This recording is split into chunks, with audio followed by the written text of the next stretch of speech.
Compte rendu de la 16e réunion du Conseil de ministres. Le président de la République, chef de l'État, Félix-Antoine Tshisekedi Tshilombo, a présidé ce vendredi 20 août 2021 par visioconférence la 16e réunion du Conseil de ministres du gouvernement de la République. 5 points étaient inscrits à l'ordre du jour, à savoir la communication du président de la République, chef de l'État, la note d'information du Premier ministre chef du gouvernement, les points d'information, examen et adoption des dossiers et l'approbation de relevé des décisions du Conseil de ministres. De la communication du président de la République. La communication du président de la République a porté essentiellement sur 3 points, à savoir 1. De la consommation d'une drogue dénommée Bombay. Le président de la République a attiré l'attention des membres du gouvernement sur ces phénomènes inquiétants qui sévissent depuis quelques semaines et qui touchent la jeunesse congolaise. À Kinshasa, des jeunes s'adonnent à la consommation d'une drogue baptisée Bombay. Cette substance fortement toxique et dangereuse pour le cerveau serait constituée à base d'un mélange des résidus provenant des tuyaux d'échappement, des chanvres, des fonds de teint et d'autres composantes. La toxicité de cette substance est actuellement étudiée par une commission spéciale du ministère de la Santé. Au Nord Kivu, il est également signalé la consommation d'une autre drogue tout aussi dangereuse, appelée Muvoke. Dans un contexte où le pays livre une bataille sans merci contre l'ennemi invisible appelé Covid-19, le gouvernement ne peut tolérer de voir la jeunesse, lésée de forces vives, se détruire inexorablement par des substances toxiques de ce genre. Le président de la République a donc invité tous les ministères sectoriels à tout mettre en œuvre afin de trouver des solutions idoines quant à la prise en charge et à l'encadrement de jeunes victimes de la consommation de ces substances dangereuses. Toutefois, a-t-il insisté, il convient de garder à l'esprit que ces phénomènes de société en appellent à la responsabilité collective de toute la nation. Le point 2 de la communication du président de la République a porté sur la protection de l'environnement.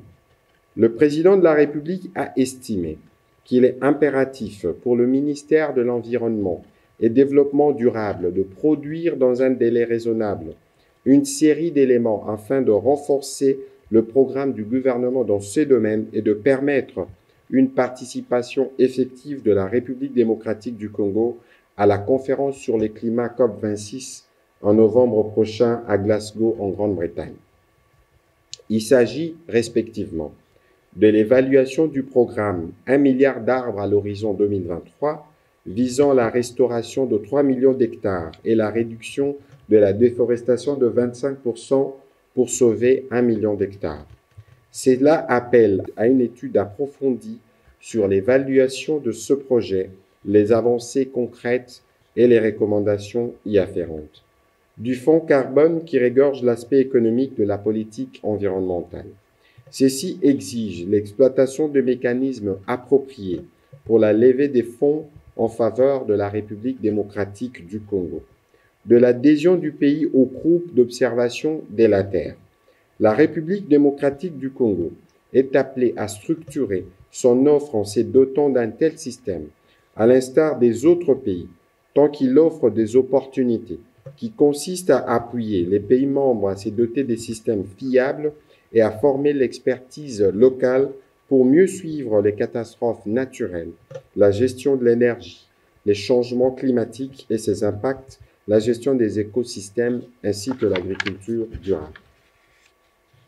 À ces sujets, le président de la République a recommandé la tenue d'une réunion technique urgente avec le secrétariat technique de cette organisation pour échanger sur les opportunités et les conditions d'adhésion en marge de la conférence sur le climat COP 2026.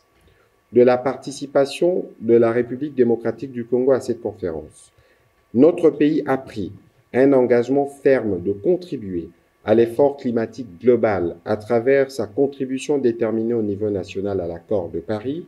Si le délai initial des dépôts était prévue le 31 décembre 2020. Une rallonge avait été accordée au pays jusqu'au 30 juin 2021. Il y a lieu de connaître la situation de la RDC afin de permettre une participation effective du pays à ces assises. Pour rencontrer les observations ci-dessus formulées par le président de la République, la vice-première ministre, ministre de l'Environnement et du Développement durable, a été invitée à prendre des dispositions nécessaires quant à ce. Troisième point de la communication du président de la République, chef de l'État, du dernier classement international relatif à la transparence budgétaire des pays africains. La République démocratique du Congo occupe la 13e place sur les 53 pays africains classés par les départements d'État américains en matière de transparence budgétaire, avec comme mention progrès significatif. Face aux progrès réalisés, le président de la République a présenté ses encouragements aux membres du gouvernement et à tous les services de la République commis à cette tâche. Le gouvernement a été invité à renforcer l'appréciation de la participation citoyenne tout au long du processus budgétaire. De cette façon, a soutenu le président de la République. Chacun va participer à l'amélioration de la gouvernance budgétaire en assurant une bonne affectation des ressources publiques en vue de privilégier l'intérêt général et d'impulser une incidence positive sur le bien-être quotidien de notre peuple. Prenant la parole à son tour, le Premier ministre intervenant spécialement après les mots du président de la République a tenu à féliciter le président de la République pour son élection comme vice-président de la Communauté des développements d'Afrique australe, SADC, en prélude à la présidence de cette organisation qui devra occuper l'année prochaine. Le Premier ministre chef du gouvernement a saisi aussi cette occasion pour rappeler aux membres du gouvernement les devoirs de réserve, l'esprit d'équipe, la solidarité et l'obligation d'exemplarité qui doivent le caractériser à tout moment dans l'exercice de leurs fonctions. Au chapitre de points d'information, vice-premier ministre, ministre de l'Intérieur, décentralisation et affaires coutumières, a brossé l'état du territoire national. Durant cette semaine, l'état d'esprit de la population a été marqué notamment par la participation du président de la République, chef de l'État, au 41e sommet de la Communauté des développements d'Afrique australe tenu à Lilongwe au Malawi et sa désignation au poste de vice-président de cette organisation régionale. La présence depuis le 14 août 2021 d'un groupe de forces spéciales américaines de l'unité spéciale antiterrorisme dans le cadre de la coopération militaire République démocratique du Congo, États-Unis d'Amérique. Des réactions et commentaires en sens divers au sein de l'opinion sur la nouvelle tarification d'avions des vols domestiques publiée par le ministère de l'Économie. La forte attente de l'opinion du dénouement à l'Assemblée nationale, de la crise consécutive à la désignation par les confessions religieuses du candidat président de la Commission électorale nationale indépendante. Poursuivant sur ce chapitre, le ministre de la Défense nationale et ancien combattant a présenté au Conseil une situation sécuritaire qui demeure relativement calme et sous contrôle des forces armées de la République démocratique du Congo. Les opérations militaires se poursuivent dans la partie Est, particulièrement dans les provinces de l'Ituri et de Nord-Kivu, placées sous état de siège. Il a exprimé l'optimisme du gouvernement quant à l'atteinte de l'objectif final recherché, à savoir mettre hors d'état de nuire les ennemis actifs dans cette partie du pays depuis près de 25 ans, ramener la paix, la stabilité et la sécurité. Sur le terrain, les forces armées de la République démocratique du Congo ont pris et mettent en œuvre les dispositifs suivants: la poursuite des opérations militaires en profondeur dans les zones rouges, les renforcements des dispositifs de renseignement opérationnel par l'acquisition des drones tactiques et les recours à des avions de reconnaissance, le bouclage de la formation du bataillon de combat en jungle qui attend l'équipement pour son opérationnalisation. Par ailleurs, le ministre de la Défense nationale et ancien combattant a informé le Conseil de la poursuite des travaux d'évaluation de l'état de siège au niveau de la Commission défense et sécurité de l'Assemblée nationale, où les experts de son ministère approfondissent les sujets avec les députés nationaux après les passages de 2 gouverneurs militaires devant cette commission. Prenant la parole à son tour, le ministre de la Santé, Hygiène et Prévention a informé le Conseil de l'évolution de la pandémie à COVID-19. La tendance baissière de contamination se consolide. Les statistiques d'occupation de lits présents à Kinshasa connaissent une baisse du taux allant de 80% à une moyenne aujourd'hui de 7% depuis la prise de mesures visant à endiguer cette troisième vague. Le ministre de la Santé publique a noté que le gouvernement poursuit ses efforts en équipement pour les provinces touchées par la pandémie. Il a informé le Conseil de la reprise de la vaccination depuis le 17 août 2021 à Kinshasa et dans les provinces à la suite de la réception récente d'une quantité de doses de vaccins venues de la Grande-Bretagne. Les restes de vaccins seront disponibles en septembre de l'année en cours. Pour clôturer ces points, le ministre de la Santé a insisté sur la nécessité pour tous de respecter strictement les gestes barrières. Toujours à ces propos et au sujet de la pollution de la rivière Chikapa, le ministre de la Santé a informé les membres du Conseil que son ministère suit de près cette situation. 13 des 18 zones de santé de la province du Kasaï sont touchées par cette pollution d'eau avec une population évaluée à peu près 1 million d'habitants.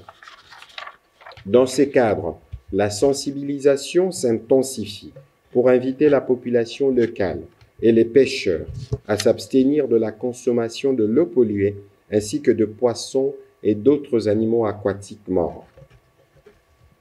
Prenant la parole à son tour, le ministre de l'Intégration régionale a informé le Conseil de la tenue à Kinshasa de la 4e session de la Grande Commission mixte République démocratique du Congo-Burundi.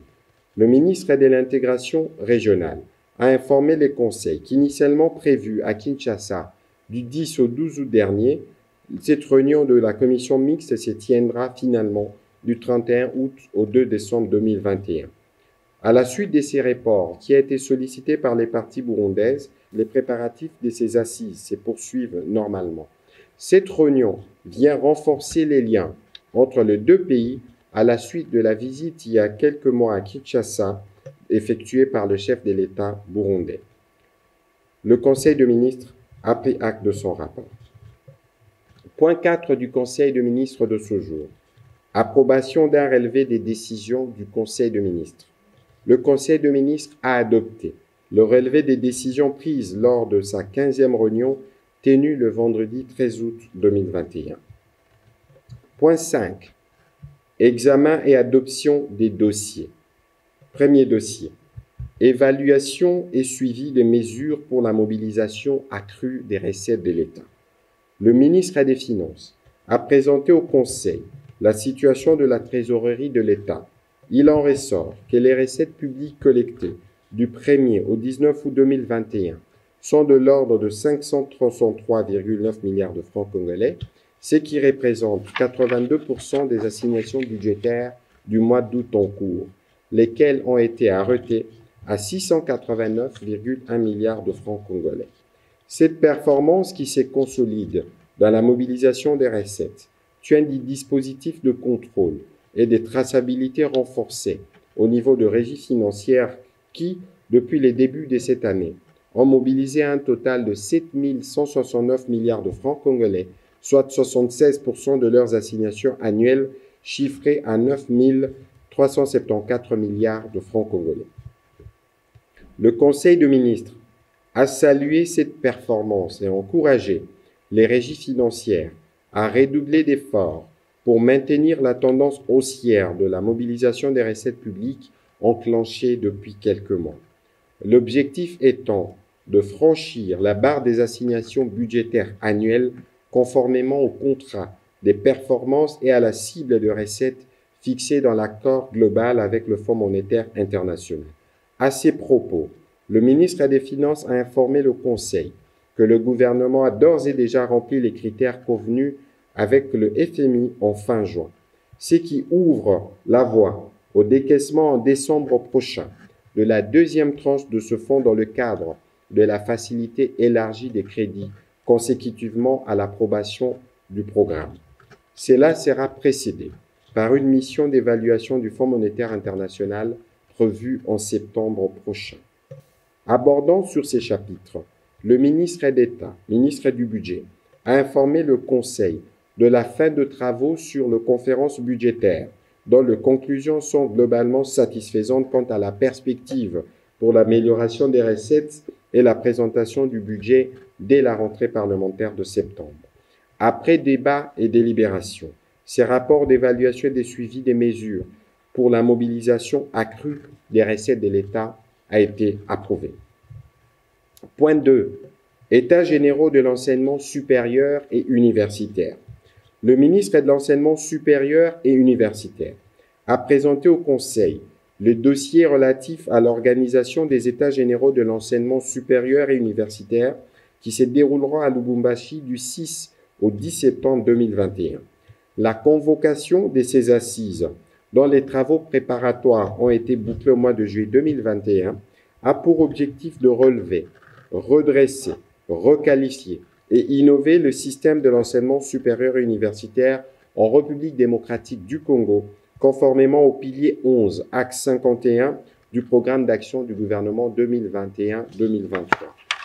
De ces assises, les praticiens et partenaires de ces secteurs stratégiques dégageront des options et des recommandations concrètes dont la mise en œuvre permettront au gouvernement de relever les défis qui impactent négativement les systèmes éducatifs congolais, parmi lesquels l'inadéquation entre la formation universitaire et le monde de l'emploi et la difficulté d'entreprendre des recherches axées sur des solutions des problèmes de société.